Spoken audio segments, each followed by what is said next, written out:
Hey, hello, folks. My name is Enrique Palafox. I'm here from Mexico. I'm here with Dacre Stoker. Dacre, how are you? I'm very well, thank you. And I could just say, welcome to my house yet again. Enter freely. And we've got some very interesting things to talk to you about today. As Enrique, this is week 7, yes? This is week 7, just confirmed. Week 7, and the action in the novel Dracula is picking up back again a little bit slowly Mhm. because yesterday, the 19th, Jonathan Harker is taking a peek out the window and he realizes some big things are beginning to happen again, and that is he sees the gypsies with the 50 boxes of dirt that are beginning to be packed up. So he doesn't really know what's happening. Those of us that understand the whole Dracula lore, we know that something big is happening for the Count. What do you think is going on in Jonathan's mind, Enrique? Oh, this is impressive. This is a so tenseful moment because he is trapped and he is seeing things happening. So the amount of I don't know, the rush will be amazing in his head, no? Yeah, and because it's a very short section that was posted, we're going to go on and actually tell you about some really interesting things that I've done in Transylvania. Of course, Enrique was with me once on one of our trips together in Transylvania. He wasn't on this trip this time, so I'm going to be telling him and you guys about my research and my search to try to find Bram Stoker's fictional Castle Dracula. That is one hell of a video. I want to talk with you. Let me translate to the Spanish audience. Hola, bienvenidos a Dracula's Place. Estamos con Dacre Stoker en Estados Unidos y bueno, si bien esta semana todavía hay un poco de inquietud por saber qué es lo que está pasando. Jonathan Harker está en el castillo, vio a los gitanos cómo están cargando estas cajas y ya se está empezando a mover las cosas, hay mucha ansiedad, pero bueno, el día de hoy vamos a platicar de algo que es sumamente interesante, que tiene que ver con Transilvania, porque es nuestro último momento ahí. Ok. So, shall we get this presentation I've put together? Can we get that rolling and get it visible for all of our viewers? Definitely. Here we go. Okay. So, as many people may know, Bram Stoker created a lot of fictional things out of real things and real places, and that's what made the novel Dracula so interesting. All right, next slide. This is amazing because people need to know that you have been doing Indiana Jones work, like this kind of searching and trying to recover into a very I don't know, you're investigating a myth in real life. It's true. It's finding the basis for this myth. As somebody once said, every myth is based on some sort of truth somewhere. The trick is trying to find it. And yeah, I play the literary forensic detective or Indiana Jones. Yeah. This particular picture comes from a book that Bram Stoker actually used for his research from the London Library. This is from the Charles Bonner book. And if you look closely, you can see what looks like either bats or big black birds in the bottom right-hand corner. So Definitely. maybe there's already in this time, this is from the 1800s, there is a connection to, possibly the dark world, the supernatural. But this is a picture, a sketch of Castle Dracula or Bran Castle that later became known as Castle Dracula. Castle Dracula. Let me translate that. Estamos entrando a un mundo bien interesante porque, bueno, sabemos que Bram Stoker estuvo íntimamente influenciado para escribir su mito en cosas reales. Entonces, por ejemplo, hablamos de que Dacre particularmente ha hecho un trabajo extraordinario y me encanta porque es como una especie de Indiana Jones a ir a buscar primero en investigaciones en papel y luego ir a buscar en la vida real, ¿no? ¿Dónde suceden estas cosas? Entonces, partimos de esta imagen, ¿no? Que es de las primeras imágenes del castillo Bran en Transilvania, donde, bueno, pues está bastante bien dibujado, pero curiosamente hacia el final se ven unos como murciélagos, ¿no? O grandes aves negras que podrían ser como parte de la inspiración. Ok, next slide. Yeah, so obviously this is me. Funnily enough, a lot of my research takes me to a lot of graveyards. Whenever any of the books come out that I have co-authored, one with Ian Holt, Dracula the Undead, and the latest with J.D. Barker, Dracul, I always get taken to the closest graveyard to have some sort of an interview done. So I just wanted to show you I am very comfortable in these graveyards. Bram Stoker himself did an awful lot of walking through graveyards, taking names off of the headstones. So again, he could use people that had really died, and in some cases, suicide victims, and we know what that means in the vampire lore. So I'm quite comfortable myself, and I've been to many of these graveyards around the world. I remember we have been together in Transylvania in a cemetery between this very old stones, and it was quite an experience, eh? Especially when it gets dark at the end of night. One of the most memorable ones is in Sigishwara. Remember, way up on top of the city, and it gets dark. The sun goes down. It's like it's something you just need to do to get the feel, the vibe of the whole lore, the myth of the vampire.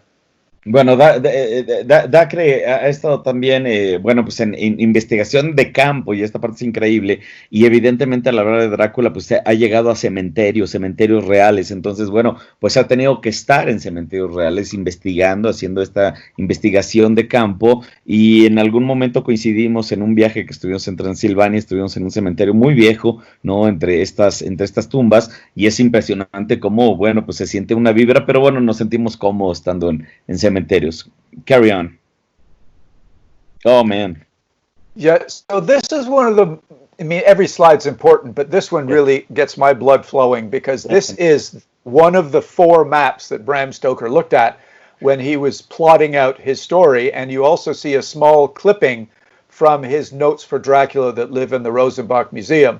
Mm-hmm. And one of the things Bram did was he chose these different towns, and he realized from the books that he was looking at, where other travelers had gone, where the trains go and where the carriages go and the different places. So if you look closely at the bottom part of the screen, circled is Klausenberg, which is now known as Cluj. That's where he has his character, Jonathan Harker, first arrive. He comes from Budapest through the border town of Oreda and comes to Klausenberg, spends the night there, and then takes the train on to Bystrica, and then from there he spends the night, takes a carriage, and as you can see now the line goes up into the mountains and to the place where the arrow is, the Borgo Pass. And the cool thing about this slide is you can actually see on those notes, Bram's written 47 east longitude, 25 3/4 north latitude. Well, that lines up with the lines of longitude and latitude in the map only if you invert them, which means to me and Hans de Roos, who is a Dutch-German guy who discovered this, that Bram Stoker probably inverted these to keep the location of his castle Dracula a mystery. It was only about 4 or 5 years ago that de Roos found this, and now we know by looking at this and the names of the rivers and the villages and this arrow that we put on the map, that points to the Borgo Pass, which is a real place, and it's mentioned in the story.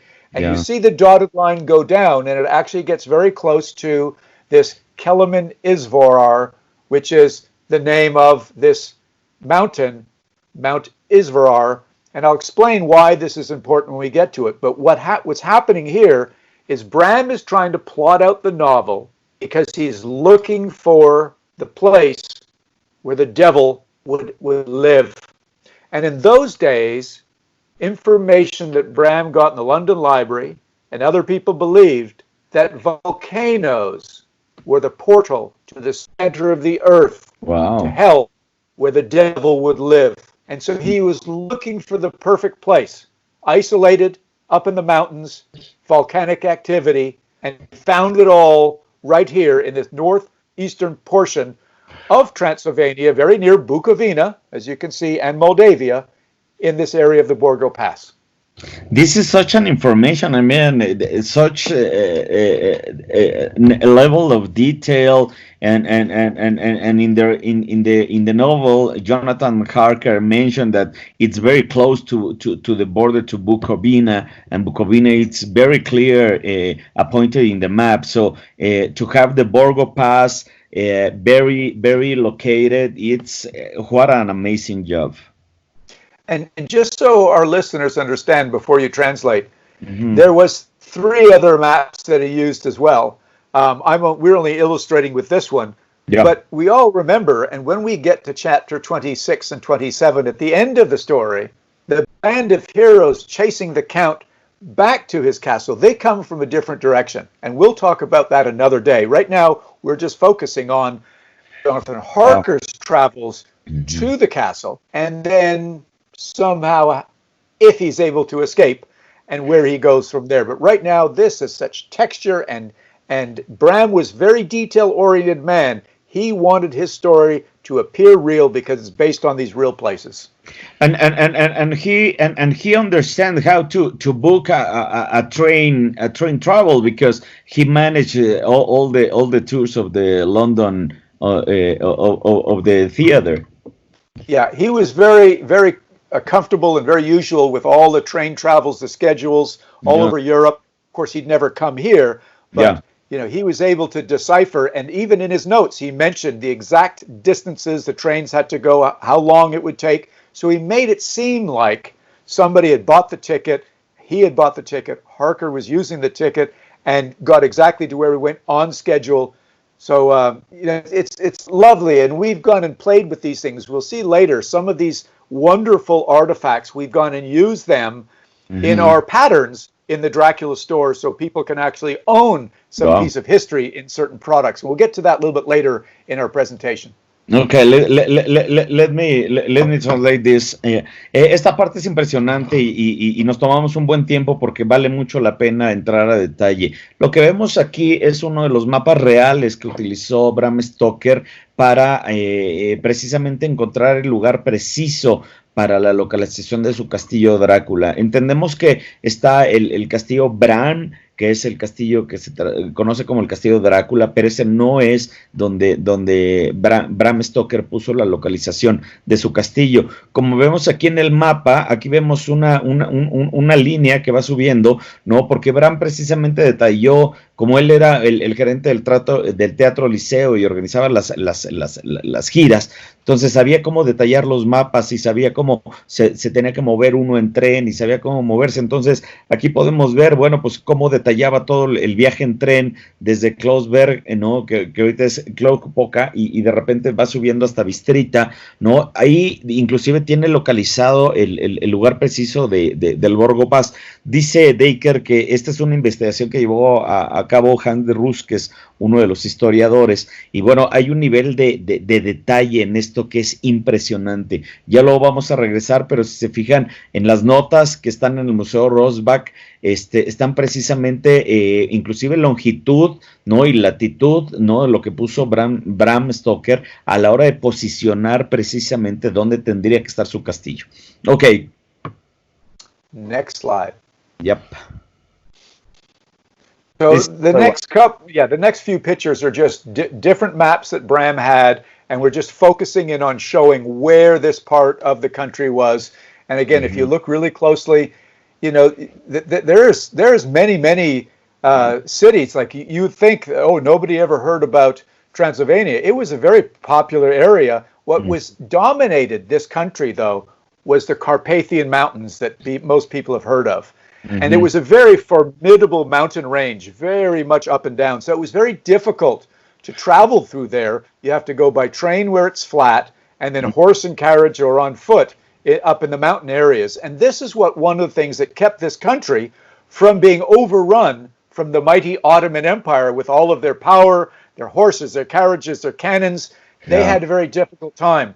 And I think that's one of the reasons Bram Stoker loved this so much, is it's sort of this mystical place in the middle of nowhere, high up in the mountains, the perfect place, the desolate place for the devil to have his playground, and that's the home of the mighty Count Dracula.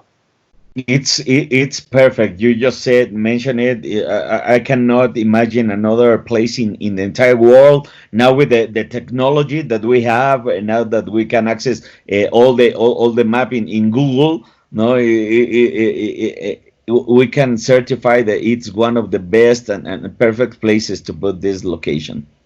Yep. Wow, esta parte, bueno, pues otra vez estamos viendo un par de mapas más de los que tuvo acceso Bram en su investigación. Recordemos que él entró a las librerías, por ejemplo, la librería de Londres, la biblioteca de Londres, donde precisamente tuvo acceso a estos mapas y podía detallar todo. Entonces encontró en esta zona de Transilvania, recordemos Transilvania es la tierra detrás del bosque, detrás, Silva es bosque y Vania es la tierra. Entonces, este es un punto muy estratégico y estamos hablando de la perfección de escoger esta locación porque precisamente todo el imperio otomano, recordemos que los turcos querían entrar a Europa a través de Transilvania, precisamente es uno de los pasos más importantes, ¿no? Y precisamente Bram encuentra aquí en los Montes Cárpatos, que era una zona de muy difícil acceso, ya hemos estado ahí, ¿no? El lugar perfecto para poner su locación para que el diablo ahora sí que jugara, ¿no? Okay, let's go. I need to give credit to Hans de Roos. Go back to that past picture just for a moment, because I believe he was the one that made this red square around this part of Transylvania, because he was pointing out that one of the reasons why this map has so much detail is that parts of Transylvania were actually controlled by Germany at one time, and so the Germans sent out map makers because of ordinances that they needed to arrange troop transports during wars. So luckily, the Germans are very detail oriented, and this is again why we get to see such great detail. So hats off to Hans de Roos for his finding and making this red square around this area. Aquí Dacre está dando crédito a Hans de Roos, que es precisamente el investigador historiador que de manera obsesiva ha encontrado estos detalles. Esto no se ha ido a la parte de la fantasía gracias a personas como él, porque ha investigado a fondo, ¿no? Dacre nos estaba contando que precisamente en ciertos momentos parte de lo que eso, por ejemplo, Hungría pertenecía al imperio como alemán y los alemanes son muy dados precisamente en su perfección a registrar todo muy bien, entonces tenían muy buenos mapas y demás, entonces precisamente le da crédito a Hans de Roos porque tuvo acceso a estos mapas, ¿no? Okay. So here's an illustration of what people knew at the time. This is again 1800s. Obviously, this is a map of Mount Vesuvius in Italy that obviously was a volcano. But this was also, this is what people were thinking of, these portholes to the center of the earth to where the devil would hold full sway.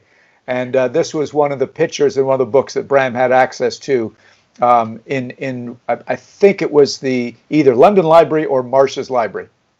Esta parte es interesante porque, bueno, si bien es una ilustración muy antigua del Monte Vesubio en Italia, pero refleja muy bien e ilustra muy bien cómo en esa época se pensaba que los volcanes eran la entrada directa al infierno, ¿no? Entonces, acordémonos que aquí hay una profunda relación con cuestiones demoníacas. Entonces, la parte de volcán se traduce también, no nada más como la salida, sino también como la entrada al infierno. Ok. Okay, wow. And now again we're back to that same first picture of Brand Castle, also known as Toursburg, and you've got a picture of today's modern Brand Castle. You can see it is the same castle. And what I loved about this part is that this was what Bram looked at when he described in the early chapters of Dracula what the castle looked like. So he needed a visual picture of the castle. The fact is, though, he took this castle and moved it about 400 kilometers up to the north to this area that we're going to get back to. And one reason why it's so important that he chose the volcano, not only was it the devil's playground, the devil's home, but what you see in front of you in this typed piece of paper with the lines drawn vertically, this is the original ending of the novel Dracula.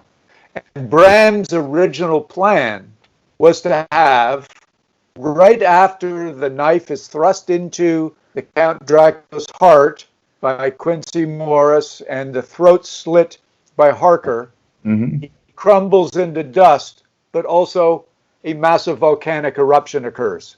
And as nobody else than Bram Stoker would want to have such accuracy in the location of his story if he was going to have a volcanic eruption, he needed to really hold the story, place the story on an old volcano. So this is what brings it together. Man, this is awesome. I am, wow, this is amazing. Let me translate this. Esto me está volando la cabeza porque volvemos a regresar a la primera imagen, ¿no? Que es la imagen que tuvo Bram en su cabeza. Recuerden que lo vio a través de libros. Recordemos que él nunca fue a Transilvania, pero sí vio esa imagen, la cual, bueno, corresponde con el castillo Bram, que actualmente está en Transilvania. Si ven, es prácticamente el mismo castillo. Sin embargo, Bram no agarra ese castillo en esa locación, sino que precisamente hablando de lo del volcán, que decíamos que es una entrada al diablo, ¿no? Tenía que ver una relación importante con esa locación. Entonces, lo que hace Bram es robarse literal esta imagen, ¿no? Del castillo Bram y se lo transporta a la locación real de un volcán, que es donde justo estábamos viendo en el mapa. Esto se sabe porque precisamente aquí se ve en el lado izquierdo esta transcripción de Drácula, donde precisamente se ve el editado, el final original de la novela, donde al igual que el conde que se muere en cenizas, ahorita en el final, en el final original iba a haber una erupción volcánica. Entonces, esa erupción volcánica tenía que estar, pues obviamente sustentada, y por eso es que Bram se fue literal con esta imagen a poner su castillo en un volcán real. Wow, this is amazing. Such a level of detail, such level of information, and it's very, very grounded on the devil and symbolism. Wow. Yep. Bram was very, very connected when he was looking for his ultimate villain, this vampiric creature, the supernatural. It was going to be the devil brought into some person's life. And we won't talk today about Vlad the Impaler, but obviously that's who he ended up choosing. But let's continue, because I've got lots more to talk about the actual location. So here we go. Again, because Hans de Roos was able to decipher these notes that you see here, River Sereth, River Bistritza runs into Sereth at Fundu between Strasha and Israel, 47 east longitude, 25 3/4 north latitude. Invert them. And what I have done with that is, with the help of a mountain guide, figured out, when you look at the bottom right-hand corner, you see this mountain in the Kalamanalui National Park in northeastern Transylvania, that you can see on the far left near that yellow spot, which is an old sulfur mine. That is part of the caldera, the cone. That's Mount Israel. Now, Hans de Roos took the picture that you see with the beautiful blue sky, and I took the picture with the not so blue sky on the left. So the day I actually went up there, I wasn't as lucky as Hans, who climbed on a beautiful blue sky day. I went up with a guide, my son, and a couple of my friends, and it was a very somber, dark, rainy day with clouds. And later on the night, later in the evening, there was lightning and thunder. So we had a real Jonathan Harker adventure.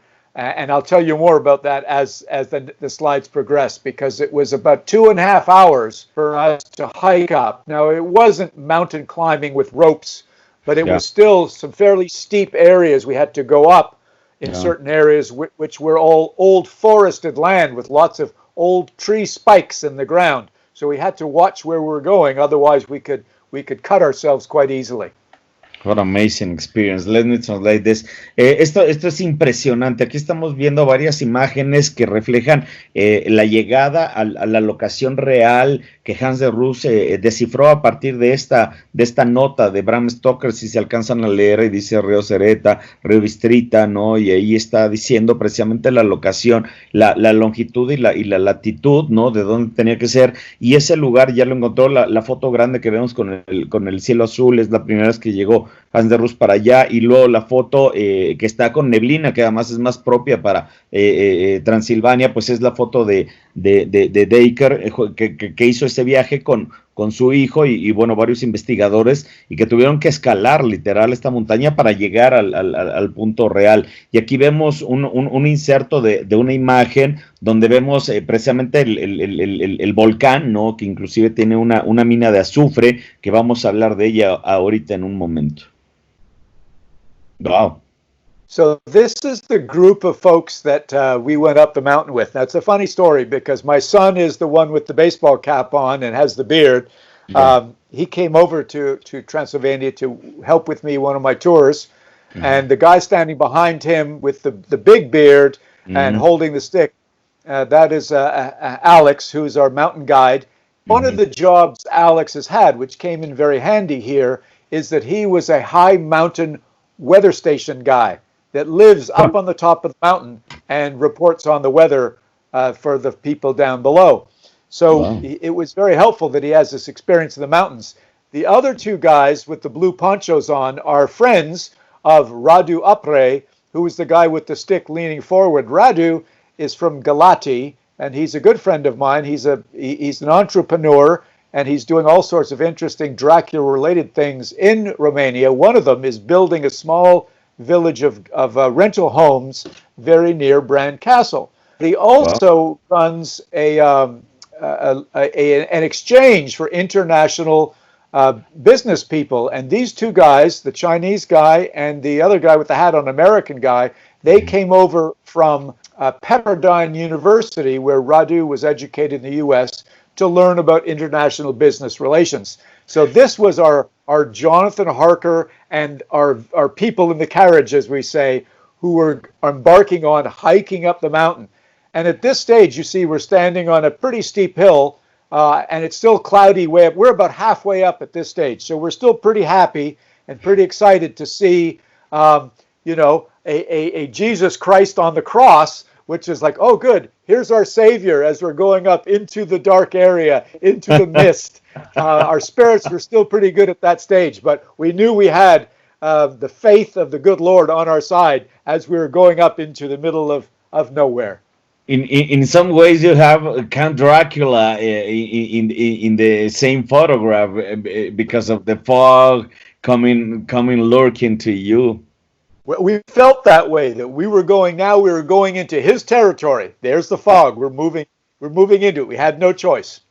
Qué maravilla, esta foto está fantástica, me está contando, bueno, pues todo, este es el equipo que visitó por primera vez este lugar. Está hablando de Alex, que es un meteorólogo que vive ahí en la montaña, entonces conoce perfectamente el lugar y conoce bien el clima. Luego está su hijo con la gorra, el hijo de Dacre, que bueno, pues viajó a Estados Unidos y le ayudaba con unos tours por allá. Y luego del otro lado, bueno, pues tenemos un par de estudiantes, ¿no? Que estaban ahí porque conocían a Radu. Radu es la persona que está abrazando la cruz, ¿no? Que está enfrente, que además, bueno, pues es un entrepreneur en Rumania que está haciendo varias cosas relacionadas con Drácula, ¿no? Pero lo que me cuenta Dacre, que está increíble, es que, bueno, pues llegando allá, ¿no? A ese lugar cada vez más cercano del castillo de Drácula, pues se sentía esta vibra, esta presencia del conde, se sentía que estaban en su territorio, y que, bueno, pues fue muy, muy reconfortante encontrar esta cruz, ¿no? Ahí justo, ¿no? Porque eso, bueno, pues se sentía como un lugar de salvación, ¿no? En este territorio draculesco. Ok. Wow. So we really didn't know where we were going. There was no trail. There's nothing on the sign that comes to the top and says, Hans de Roos has already been here. You've reached the top. So there was a lot of questioning in our mind about, when we get to the top of this, what's it going to look like? And we had that photo that Hans had shown before. So we knew we got to the top. once we got to this, and it was like, oh, thank goodness we survived so far. We've got here. But as you can see, it's raining a little bit harder. We all have our ponchos on.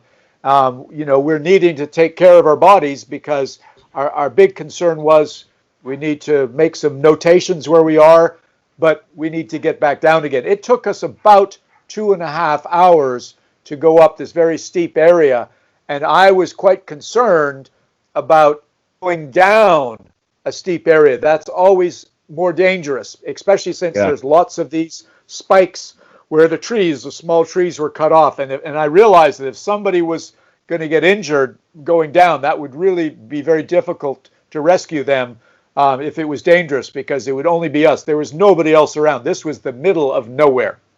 And you can get lost so easily in there. I mean, there is no visual reference at all.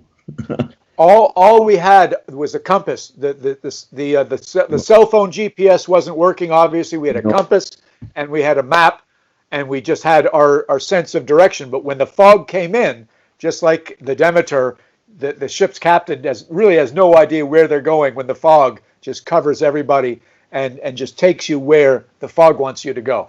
This is something, man. Esto es impresionante esto. Esta es ya la foto cuando llegaron. Me dice Dacre que llegar ahí, bueno, pues es una tarea imposible porque, bueno, pues no hay GPS, no hay internet, entonces tuvieron que literal llegar con las indicaciones que tenían de Hans de Rus y una brújula, ¿no? Y evidentemente, bueno, pues con la ayuda de Alex, que conocía por ahí la zona. Pero bueno, pues este es un camino muy difícil, se tardaron más de 2 horas subiendo entre rocas, entre picos afilados, como lo podemos ver ahí, las rocas se ven bastante afiladas, entonces es complicado, pero visualmente lo que le digo es que no se ve absolutamente nada, porque es literal, baja la neblina, no hay ningún tipo de referencia visual, y lo que él me menciona es que lo complicado también, no nada más era haber llegado, sino también el regreso, porque es demasiado resbaloso por la misma neblina, pero están los picos de las piedras, más aparte, pues árboles por ahí, entonces que podría ser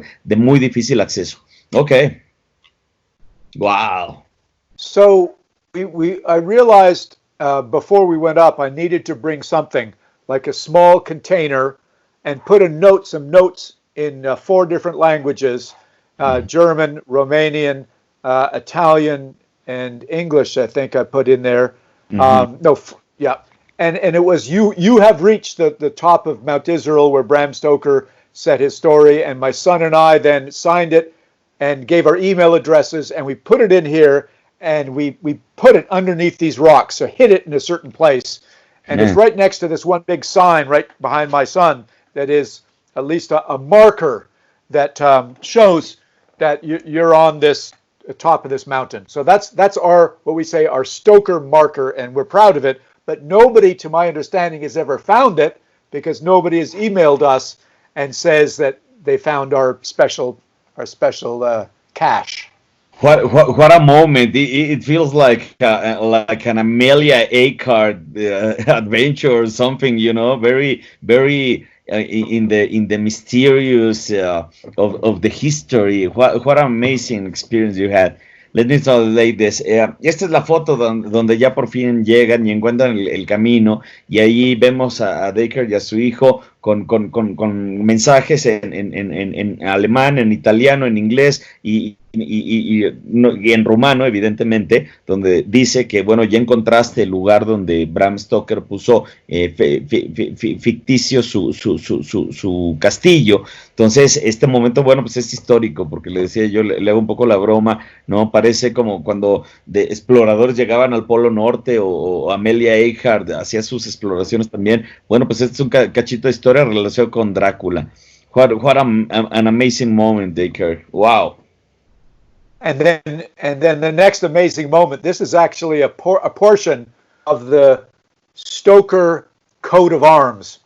My family's coat of arms from Ireland. Of course, we brought that up to the top. We're not going to leave it up there, but we did unfurl it to hold it up there and show that the Stokers have been here where Bram Stoker set the stage 120 years earlier. This is closest that path that the Bram opened in a way. Yes. Impresionante, aquí lo vemos de, bueno, ya tomándose las fotos oficiales y precisamente ahí lo vemos con su hijo está con el estandarte de la familia Stoker, acuérdense que viene de Inglaterra, entonces son muy tradicionales con los escudos de armas de las familias y aquí lo vemos sosteniendo, ¿no? Y me parece bien importante hablando de un momento histórico, porque bueno, pues aquí es decir, bueno, ya llegaron los Stoker al lugar donde Bram Stoker puso el castillo. You must be proud of this moment.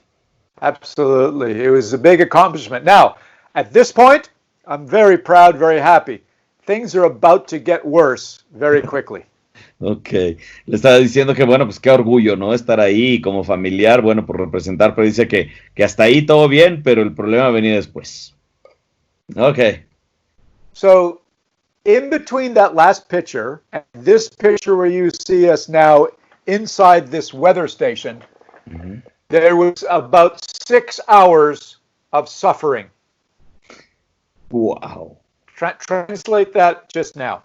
Entre la foto anterior que acabamos de ver y esta foto donde se ven, bueno, pues en un tema de, es una estación de resguardo, ¿no? Por el clima. Entonces dice que entre las dos fotos pasaron 6 horas de cruel sufrimiento. Entonces ahorita nos va a contar por qué. Why was that so many hours? Well, I made the decision as the group leader that there was a couple of people in the group that were not physically safe to go down the steep hill area. One guy had never been hiking before, and I felt it was unsafe that he go down this steep area. If he slipped or fell, he could be impaled by a sharp stick, and all of us would have to call in run for help somehow. And It was getting dark. The weather was getting worse. So I consulted with our guide, who was the one with the beard sitting closest with the red shorts. And it turned out the guy with the gray shirt with the bald head from Pepperdine was a former Navy SEAL and was very, very comfortable reading maps. And all of us put our heads together and said, there's one other way out, which is longer but safer, and that is to walk around the outside of the cone of this big, huge volcano to get to a road. And once we get to the road, we can safely walk back down the mountain. It was the safer way, but it was the longer way. What we didn't know is how long. And also, when you're walking on the top of a mountain like this, and the brush is up to your knees, there's no path. So you're having a very difficult time walking in the brush and also not falling off the edge of the mountain because you couldn't see more than about 6 feet in front of you with the heavy clouds. Yeah. We also heard thunder in the distance. So we could tell the weather was getting bad. We needed to get to some sort of safer place, but it wasn't worth it to go down the quick way. So we got to the road, and our guide, who used to be a high mountain weatherman, recognized that this was the road to another weather station. And as we were walking on the road towards the weather station, an old vehicle came by, and it turned out to be these two men on the back left, the one with the hat on and the man with the green vest. They were bringing food supplies to the weatherman. And he said, I will help you. You just have to keep walking and get to the weather station, which was another mile. So we walked a mile. We got there, and they gave us all this food and drink. And they're the ones that eventually drove us down the mountainside. But the funny thing is, just before you translate this, you can see we all have these little glasses with us. The customary thing is when you go to save somebody like this, and help them, you've got to drink this polinka, which is this very strong plum brandy. And it turned out that the Navy SEAL doesn't drink any. The mountain guide with the red shorts can't drink because he's driving a car. And so my son and the Chinese guy had to do all the drinking because I hated this stuff. So they got really, really drunk. to keep the politeness for all of us. We all would touch it to our lips and then slowly sneak it over to my son or the Chinese guy to do the drinking. My God, let me translate this. Está increíble esta anécdota, porque en verdad pues es real lo que está pasando aquí. Resulta ser que a la hora de querer bajar, se dieron cuenta que, bueno, era ya demasiado peligroso, empezaba a oscurecer, se oían truenos, ¿no? De tormenta, y había un chico que no sabía hacer hiking. Entonces, bueno, tuvieron que tomar una decisión, voltear a ver el mapa y tomar una ruta mucho más larga que la que normalmente tenían trazados, y esa fueron 6 horas de estar caminando precisamente entre arbustos grandes, porque no hay un camino. Entonces irse abriendo pasos muy complicado, y luego también sin ver, porque dice que tenían 6 feet, que son como 2 metros solamente, ¿no? Para ver, porque estaba completamente cerrado, entonces se pueden caer de la montaña. Entonces la verdad es que un camino muy difícil, hasta que finalmente dieron con un camino ahí en la montaña,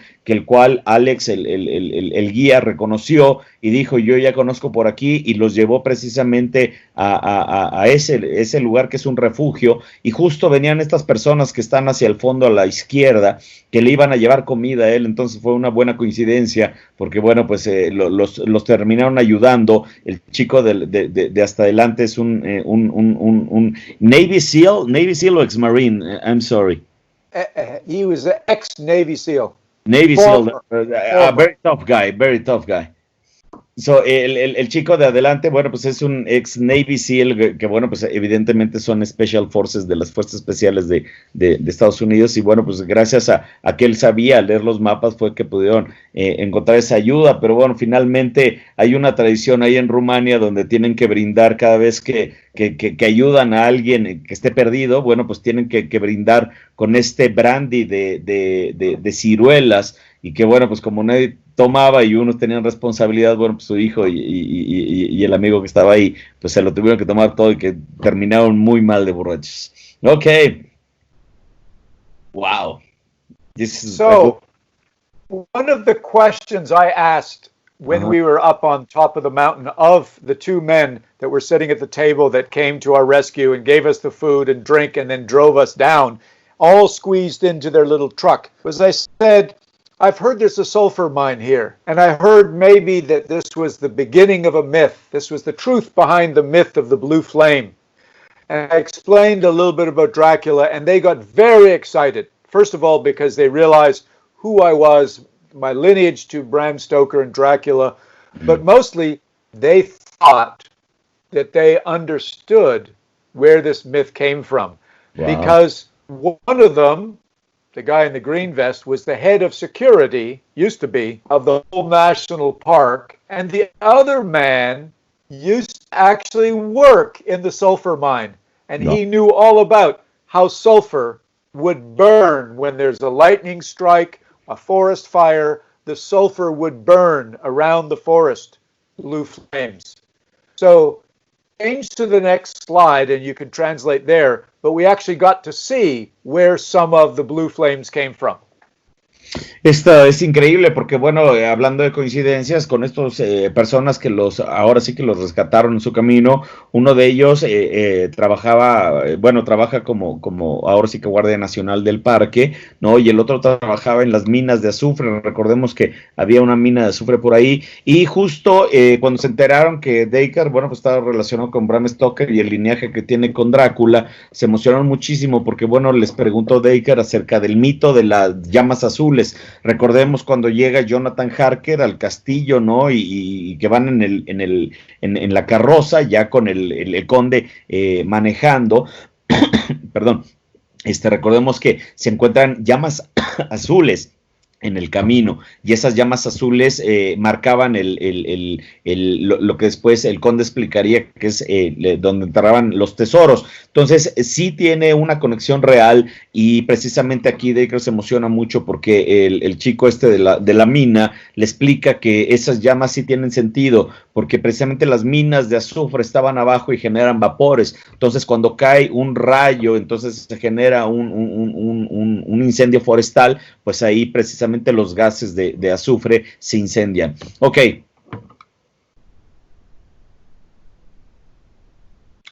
All right, next slide. Wow. So you can now see the actual sulfur mine on the way down the mountain. This picture on the left, it looks like we could be on Mars. Yeah. We were driven down the mountainside, and the driver, Lev, decided, I got to show you the sulfur mine. We went in and looked at it. And what this guy did was he took out a hammer and broke a rock, and you can see the yellow right in the middle of that. Yeah. He then took his lighter and lit it, and it started burning yellow and then blue. Wow. So that's still there to this day, even though this mine is no longer operational. So then later, the next day, we went to visit a friend of Lev's, who is the head of the whole national park, and they've got an interpretive center. That's the picture down here of this diorama of a volcano and the man pointing with the stick. That stick is pointing at the cone of the volcano. Wow. That when it blew 1 million years ago, it exposed all of this massive amount of sulfur. And that's what he's pointing at, the sulfur mine here. So that's what these pictures represent, is the actual visit to the sulfur mine, very close to the top of the mountain. Again, this picture with all the fog, that's the very top, but not very far away. You can see that the sulfur mine is there. So these mountains have incredible resources of sulfur and also gold. And it's the sulfur that burns the blue, but it's the Count Dracula's the myth that Bram Stoker inserted into the novel. The blue flame leads to buried treasure. And of course, the buried treasure is the gold that goes inside the Carpathian Mountains as well as the sulfur. What kind of level of detail and precision that the Bram had in 123 years ago? I mean, I'm blown. In this diorama, we can place the Dracula's castle on over the top of that mountain.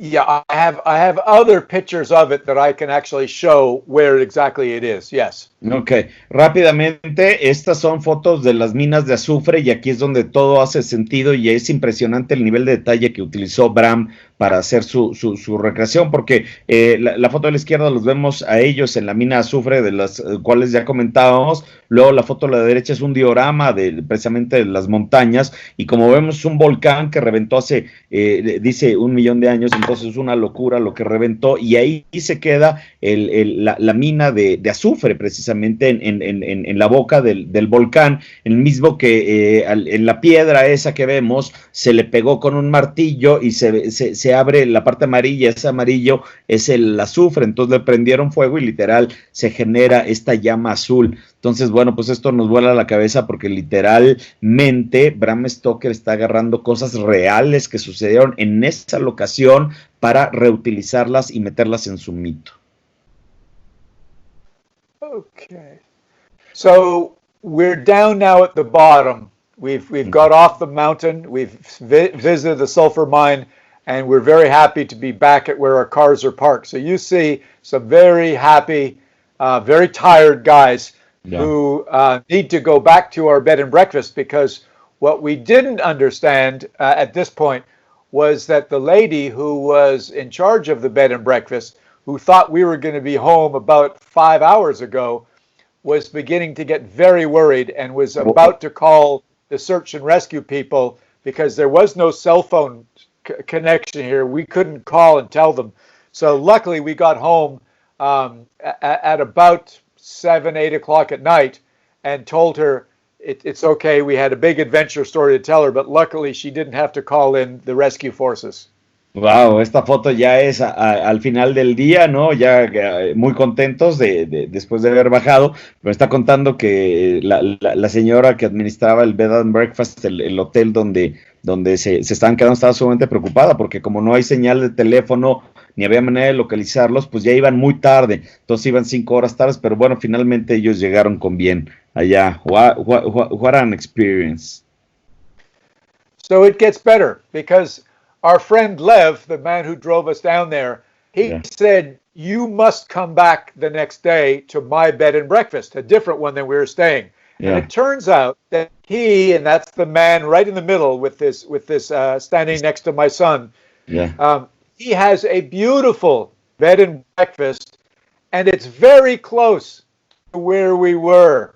If we had stayed if we knew that his bed and breakfast we could stay at, we would only have to, we'd have to go maybe 10 miles walking, but it was very higher up. And so the next chapter in this story is we put on the shepherd's clothing, very traditional shepherd's clothing. We had a wonderful meal.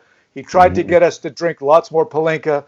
And then he took us down to the interpretive center to meet the man in charge, where we actually signed an agreement that I would come back someday and bring a plaque back to commemorate where we were, so more tourists can actually go up, but they can go an easier way. They don't have to go and walk around 6 hours in the middle of nowhere in risky areas. So what this did was this opened up a wonderful tourism opportunity for Romania.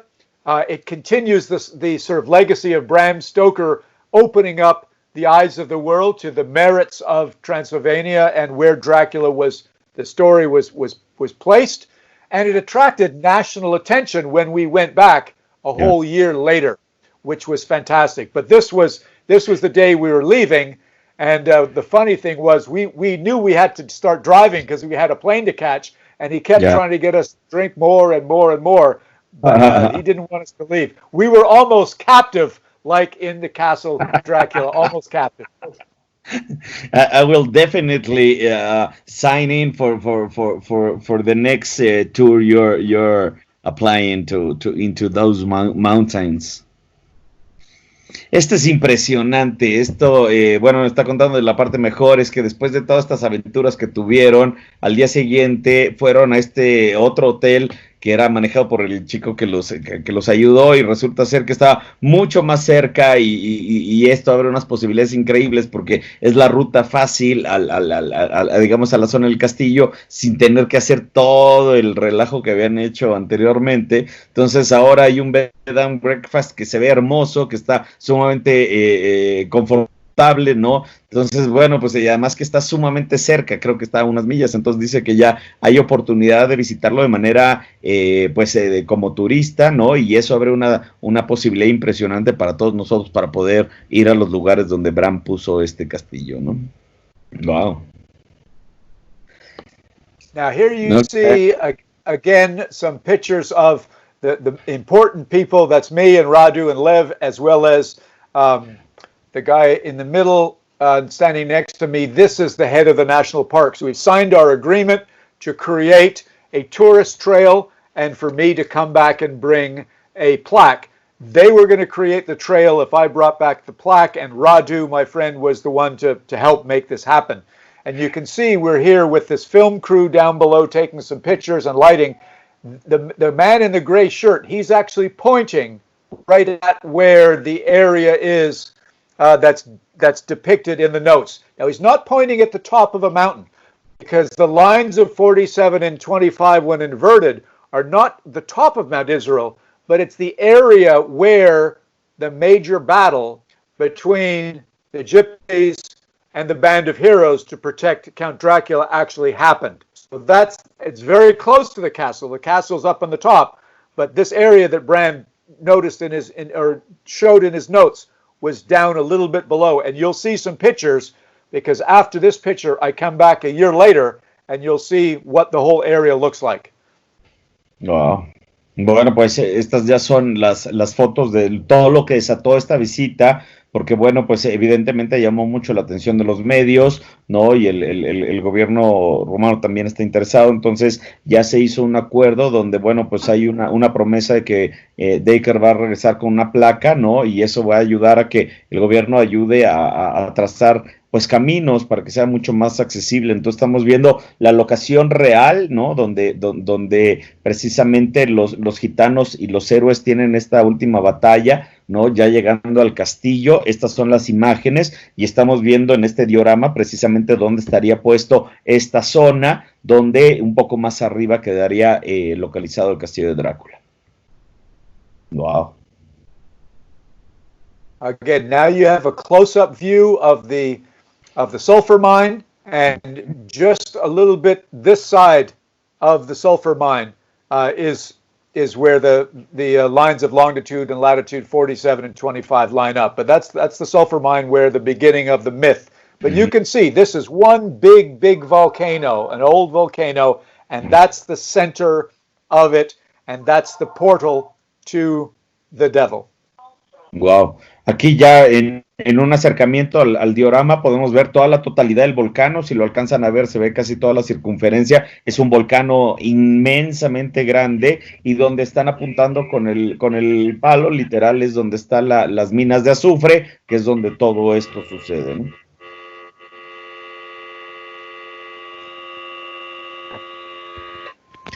Okay. Now this is. I'm sorry. Yeah, sorry. Yeah. Yeah, this is the press conference that the next year when I actually come back, and Radu has arranged, along with Lev, who is a brilliant chef as well at his wonderful Casa Razes Louis. This is where we stayed for a couple of days to do the press conference and to bring everybody up the mountain in these off-road vehicles to get to the area where we're going to put the plaque. Wow. Bueno, pues ese es un año después, ya la conferencia de prensa, ¿no? Cuando bueno, pues ya Radu organizó todo esto y bueno, pues aquí ya vemos con chefs y todo la recepción que se hizo. Okay. And you can see we actually attracted all of the major press outlets all over Romania. So this got a lot of coverage. It was really big news that we're showing how the impact of finding the actual location of Castle Dracula based on Hans de Roos's exploration, and that I, being a Stoker relative, bring a plaque back to commemorate this. So the press was very excited. They came up the mountain with us. You'll see some photos later of the actual location. Esto es ya el día de la conmemoración de la rueda de prensa. Llamó la atención de, bueno, pues de todos los puntos importantes de medios de comunicación en Rumania, porque, bueno, pues que un familiar de Bram Stoker hubiera encontrado gracias a Hans de Roos la ubicación y que llegara a poner una placa a certificar eso, pues, bueno, pues fue algo que llamó mucho la atención. So I'm now up on the mountaintop, pointing down towards the location where the local folks, the guys that are in charge of the park, that's where they figure this lines of 47 and 25 intersect somewhere generally in this area. And it just happened to be a beautiful plateau over there with some strange rock formation. They think maybe it was an old vent from the volcano that when they erupt, the gas comes out and the lava comes up and makes a big tall tower, and it falls down at some point. And this is where we ended up putting our plaque. Aquí es donde se terminó poniendo la placa, ¿no? Que es justo con las longitud y altitud invertidas, que es lo que utilizó Bram. Ahí es donde la gente local ubica que es el punto exacto donde tendría que ser. Entonces aquí es precisamente Dacre hasta arriba de la montaña, lo podemos ver hasta al fondo, a la derecha hasta arriba, ¿no? Ahí se ve el cielo, hasta arriba de la montaña señalando el punto adecuado. Okay, that's the plaque. That's the plaque, and one of the important things to realize is we're dealing with tourism here. We wanted to make sure we put the plaque in a place that people could find it and get there safely, and they could identify the location. So that's why this identifiable rock formation would be relatively easy to find. And then what was interesting is the man who's sitting down the middle with the green shirt and the brown jacket, he had to have a guy come up with a very special, strong power screwdriver to be able to power in these 4 bolts to put this plaque into this rock. And he actually broke off about 3 or 4 of the different drill bits because that rock is old volcanic rock. It's very, very strong. But luckily, we got it in to stay. And you can see we all had something to say to the press. It was a very wonderful moment of all these efforts to get up there, the first time to find it, and the second time to come back and to bring the plaque and put it in place. I love it. Esta parte es interesante, como es un lugar ya turístico, entonces tenían que poner un lugar que fuera pues muy icónico y que la gente pudiera acceder de manera segura. Entonces aquí ya estamos viendo el momento que ponen la placa, dice que es con piedra volcánica demasiado dura, que tuvieron que llevar un taladro muy poderoso, pero que ni con eso, entonces que costó mucho trabajo, pero bueno, finalmente lograron poner todo esto y todo el mundo ellos 3 tuvieron que decir cosas interesantes en un momento muy predominante. Again, I was continued to be interviewed from the top. It was a long and tiring and interesting day. Plus, the wind was blowing very hard, as you can see. Wow. Y aquí, bueno, pues ya las últimas entrevistas y como vemos, pues está hasta arriba de la montaña. Acá vemos, pues sería la vista que Jonathan Harker tendría desde ese castillo fantástico, ¿no? Okay. Luckily, it's a better weather day than the day I was a year before with the mist and the rain and the lightning and the thunder. It was the same dates mostly or something? So the first time we went up was in June and this time was in September. Okay. Dice que bueno, pues mucho mejor clima, ¿no? En esta segunda ocasión que visitó en septiembre, la primera vez había sido en junio, entonces bueno, pues había una distancia enorme de clima, ¿no? Oh, what an adventure, Dacre. That is amazing. That's the plaque? The plate? That's the plaque.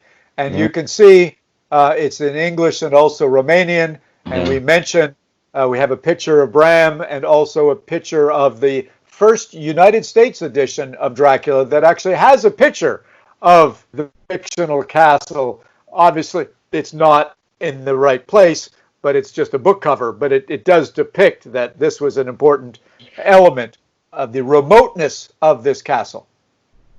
Ya, wow. Aquí vemos la placa, tanto en rumano como en inglés, ¿no? Y con la foto de Bram. Y lo que es interesante es que se escogió la primera portada que se publicó en Estados Unidos, ¿no? Porque precisamente en esa portada se reproduce el castillo de Drácula, que bueno, si bien no es esa la ubicación, pero bueno, pues da todo el sentido de pertenencia a esta placa, ¿no? Wow. And wow. There we go.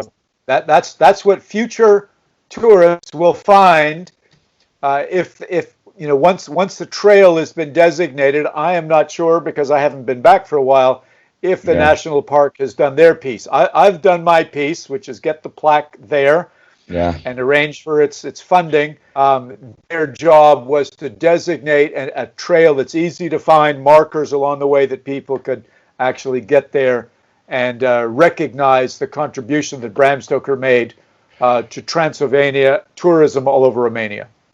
Qué increíble esta imagen, pues ya demuestra cómo ya está puesta la placa para que el turismo empiece a ir. Dice Dacre que él ya cumplió con su parte, ya puso la placa y ahora está ahora sí que las autoridades teniendo que cumplir con su parte para que los turistas podamos visitar ese lugar, ¿no? Pues para reconocer todo lo que Bram ha hecho por el turismo de Transilvania, y bueno, porque finalmente, bueno, pues ya es un fenómeno mundial, ¿no? Okay. Wow. What story, eh? What a story. It's a great, and the fact that the story has been commemorated by you and me, my friend, with these 2 images we're going to show people. Now, you know, so much work went into the novel Dracula that I needed to share this with people. So much work went into my research and travels, but nothing compares to what Bram Stoker did 123 years ago. You've got some images of his actual handwritten notes from the Rosenbach Museum. You've got that very map that he got out of the Emily Gerard book and the Charles Bonner book. and the Baedeker guide, Andrew Cross book. So he had maps, he had all these different devices to help him write the story. And we've brought that to you by one of our newest designs that will be out very soon. I think in early July, the Rosenbach and the Bram Stoker estate, we're working on a licensing agreement, and it's all positive at this moment, but this will be one of the newest designs that will be available sometime in early July, depicting this mountainous area. Show the other picture for a moment, if you would. And this image uses the same map, but also Enrique created some cool postcards, because much like my journey to go from South Carolina all the way to Romania, Jonathan Harker took a journey, and these designs depict the journey of Jonathan Harker from London to Budapest, on to Munich, and all the way up to Klausenberg and Bistrica, and of course into the Borgo Pass, and he gets the rosary from the lady in the carriage to give him health and protection. There's also a homage to the short story Dracula's Guest, which was once part of the manuscript of Dracula. And if you look in the bottom right-hand corner, I love this shadow of the bat overlooking the map, kind of giving the traveler, Jonathan Harker, a little bit of pause for concern as he gets closer and closer to the actual castle of Dracula. Yeah, I love the explanation that you just made. Let me translate that. Estos son los diseños que pues ya estamos presentando para la tienda de Drácula, la tienda oficial de Drácula. Precisamente todo este camino, toda esta investigación que ha hecho Dacre, pues tiene un valor muy importante que nosotros estamos retomando precisamente para diseñar todo este tipo de objetos, ¿no? Importantes. Si ven todo el trabajo de investigación de Bram, que fue importantísimo, se ve reflejado en esta pieza, ¿no? Donde acabamos de ver el mapa, el mismo mapa que utilizó Bram para posicionar a su castillo. Nosotros también lo estamos utilizando para hacer el diseño, junto con todas las notas que precisamente Bram fue tomando. Recordemos que fue muy preciso y durante 7 años fue tomando notas de la elaboración de su novela. Estas notas se encuentran disponibles en el Museo Rosenbach en Filadelfia, y precisamente junto con ellos y el Stoker Estate se está creando un acuerdo de licencia para crear este tipo de productos que pronto van a estar disponibles en la tienda de Drácula. Al mismo tiempo vemos un paralelismo, ¿no?, con la vida de Jonathan Harker, porque finalmente todo ese trabajo de investigación que hizo Bram Stoker, ¿no?, se ve reflejado en la novela, ¿no?, con los viajes que hizo Harker. Entonces aquí es lo que vemos, es esos mismos viajes que hizo Harker, lo vemos reflejado en sus postales de los sitios que fue visitando, mismos que están marcados en el mismo mapa. So Dacre menciona que pues también está la sombra del vampiro, ¿no?, llegando por la parte de abajo, pues presagiando todo lo que se le viene a Jonathan Harker. Dacre, this is the end of the presentation, and I am, wow, this is amazing, you know.